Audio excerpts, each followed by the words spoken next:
Hey guys, welcome to the channel. This is the 5-minute watch review. My name is Strider, or you can call me Little Jim. Most videos are going to be 5 minutes long, but extra special watches get the spotlight. And that could be as long as 20 minutes. So strap in, we're going for a ride.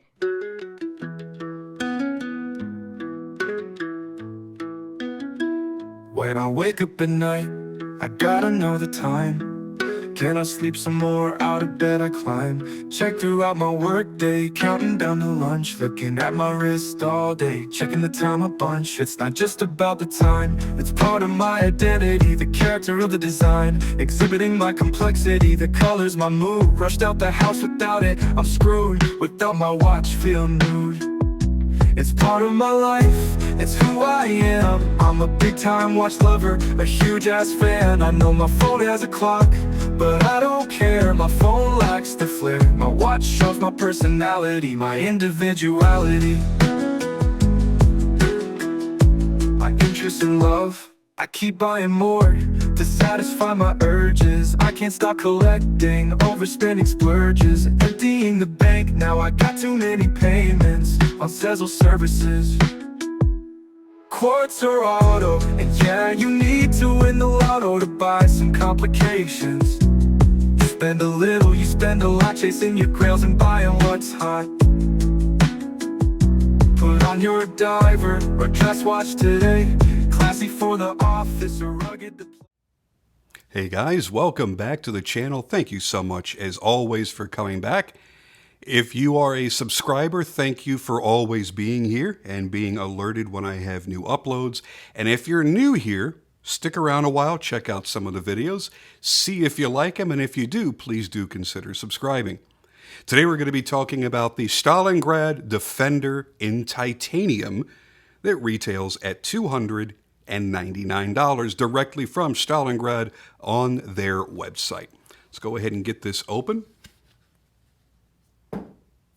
Impressive presentation from the jump. Inside, you're going to get your microfiber cleaning cloth. This was a hang tag that I had to cut off the watch.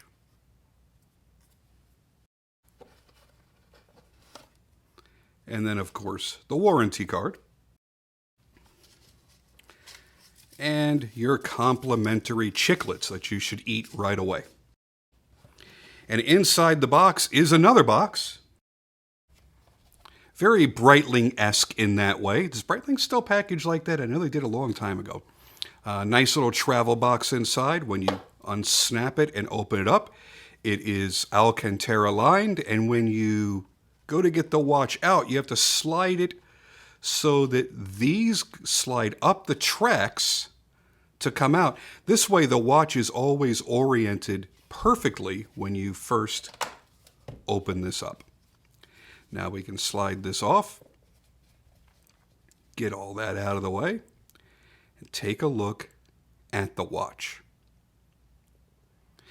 With the case being made from titanium, I'll admit that I'm surprised that this is priced at $299. For some reason, titanium is seeing a major resurgence in popularity in the watch industry, and there are a lot of companies that are real proud of their titanium because they are charging a mega premium for options in titanium. So they can make one watch in 3/16L steel and make the identical watch with no changes or upgrades in titanium, and you're paying significantly more. Yes, titanium in raw material does cost more than steel, and it costs more to machine. However, I have seen 30, 50, even 75% markups in the difference in material, and that's just not realistic. Here at $299, the whole thing is titanium. By the way, not just the case back, and crown, but even the buckle. And I have seen some brands cheap out and everything's titanium, but the buckle would be stainless steel bead blasted as they attempt to match it, which they can't because the color temperature is all wrong. So, hey, whatever. I've seen upcharges in dollars that have gone up so high just to go from steel to tie, that you could buy a nice titanium frame lock knife, the entire finished knife, at retail for just the upcharge amount. And that's ridiculous. Now, the benefits to titanium are the fact that it's about 30% lighter than stainless steel made in the same dimensions.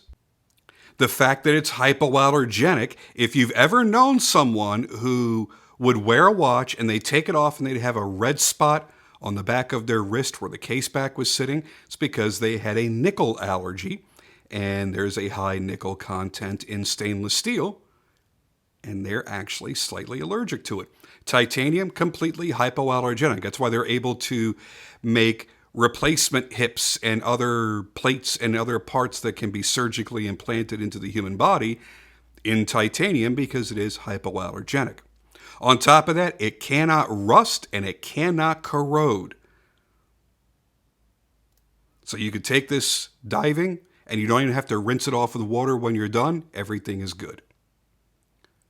The flip side is that the alloy is significantly softer on the surface, so it can dent or scratch far more easily than 316L stainless steel. And due to this, most case manufacturers use a special hardened coating that they put over atop their titanium just to help increase the scratch resistance. Now, Stalingrad has not listed that on their website or in any of their spec information saying that they have that coating on this watch. I suspect that they don't. So keep that in mind. Now, on top of that, figuratively and literally, is a sapphire crystal giving you the highest degree of scratch resistance. Let's go over the specs very quickly before I get this on the wrist, and then you can get an idea if this watch is going to be for you. I'm going to prop this up because I really don't like having the glare of my studio lights on the crystal while I'm sitting here leaving the watch unattended and speaking.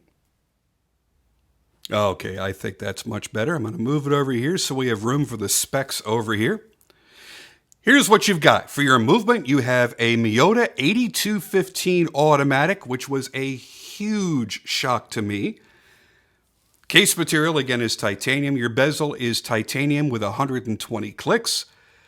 The case diameter is 45 millimeters from 9 to 3. Lug to lug is 51.2. And the thickness is 15.4 millimeters.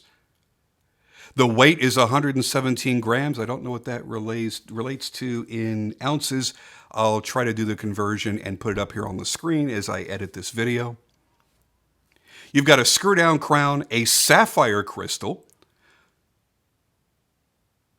screwed-in case back, and 200 meters of water resistance. They list the Lume as Japanese super luminous, so I'm going to guess that that is Nemoto. Nemoto is the most popular of the powerful Japanese luminescence. I'm going to assume that they're using that. It's not quite as good as Seiko's Lume Bright, but it is pretty good. Now, I have had this watch for a little over a week, and I've been wearing it often, and I have taken it to bed so that I could see what the legibility was throughout the night. And I can tell you that all of the hands and all of the indices were visible to my dark adjusted eyes at even 3, 4 o'clock in the morning after being asleep for several hours. So yeah, I mean, it works really, really well. It's not crazy, but it does work very well. And you do have a Fluororubber strap on here, so it's going to have a high degree of comfort. It's nice and flexible. It's not stiff in any way. The one kind of pain in the butt about this compound of Fluororubber, whereas like something like FKM, you don't have this, is it's hard to get the tongue of the strap through the keepers because everything kind of wants to stick together. So it's kind of a pain in the butt on that, but it's not unforgivable. See how it's really hard to get out of there? Come on, pop out. Urgh. So when sliding this material against itself, it doesn't enjoy it so much. So the first thing that jumps out at you Besides the beefy look of the strap, which by the way I love, you have an accordion style dive strap where they have further accentuated each of the accordion panels. Instead of just having a hump, it's almost like a shark fin, and it's angled rearward. See, most of the straps that you see that are accordion style on the outside will just be this, would just be that little radius. Nope, this is super aggressive, and that makes it look very beefy and very thick on the wrist, and actually adds a lot of presence to the overall watch, and I dig that. But really, it's going to be about the dial. That's why I chose this. It was between this and the Volga Defender, and as much as I wanted the Volga, and I'll tell you why, because the Volga reminds me of a large Tudor Pelagos, except in stainless steel. They went 2 millimeters larger than the large Pelagos, and it looks really, really, really good. And it's one that I'm going to be considering for the future for certain. And I hope I can get my hands on one. I'm sure they're going to sell out quickly, but that's beside the point. I wanted this because of the lunar dial, the craters in the dial. It's so cool to see the textures. And they've done a gradient fume style dial, so you have a light color, a lightness to the center, and it gets darker out toward the borders, vivid coloring in the center, and gradiating toward black toward the outer borders. And I really liked how that looked. The other thing I liked was the burgundy bezel as well. The outer coin edge bezel done very, very well in a deep maroon PVD or ionic plating. I'm not exactly certain which. They don't list it. But I think it's a handsome look. I'm always a sucker for a cushion-shaped case. I have owned Panerais, and I love Panerai. But, you know, I paid $8,000 for my Panerai, and I'll be honest with you, that's not going to happen again anytime soon. Let's take a listen to the bezel.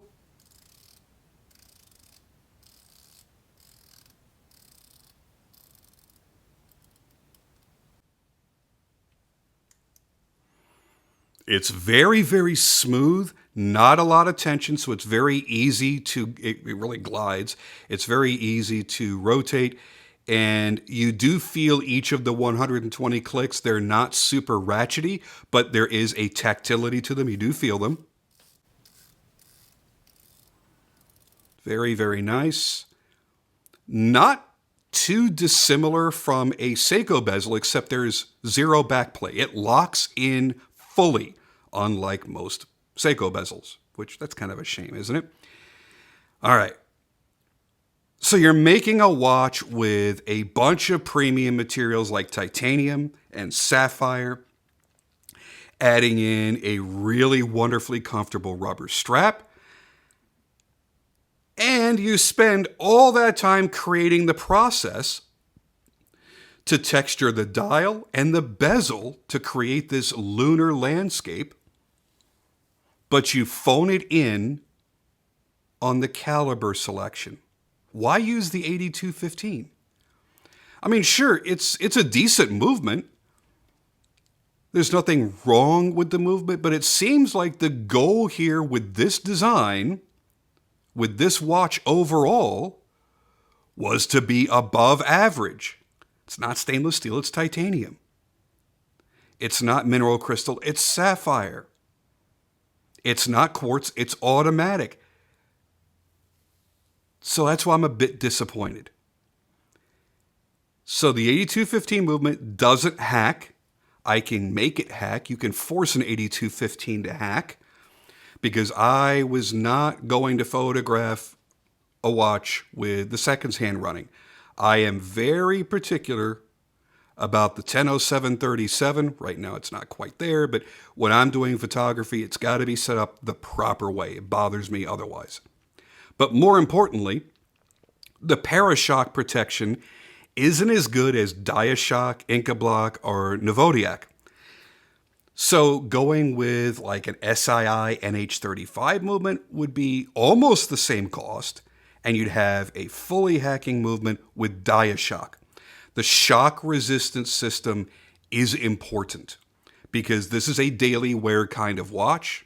Most people aren't actually diving, so this is probably not going to be relegated to just a diving watch for most people. You're going to everyday wear it. Now, if you're, I don't know, riding a motorcycle all the time, every day, the vibrations from that, not so great for the movement. If you spend a lot of time at the gun range, the constant shock of the recoil of the firearm, not so good for the movement.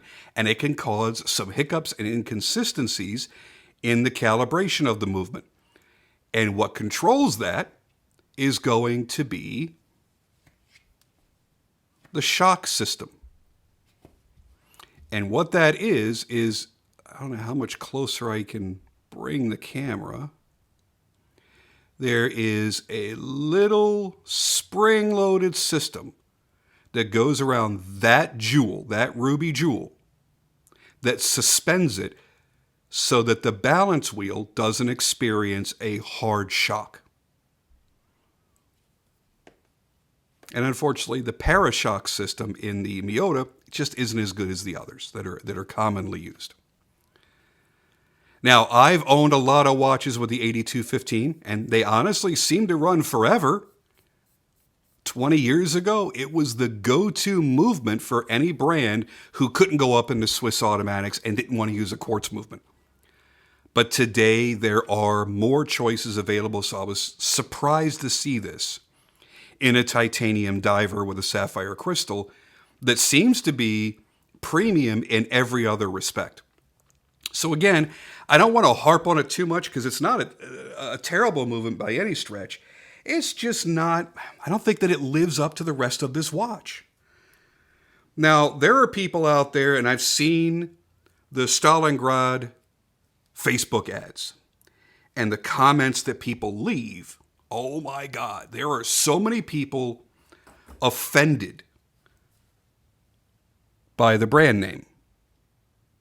Now, I can understand being confused by the brand name because here is a Hong Kong-based company that uses the Russian city or Soviet city name that honestly, the city was really made famous during World War II.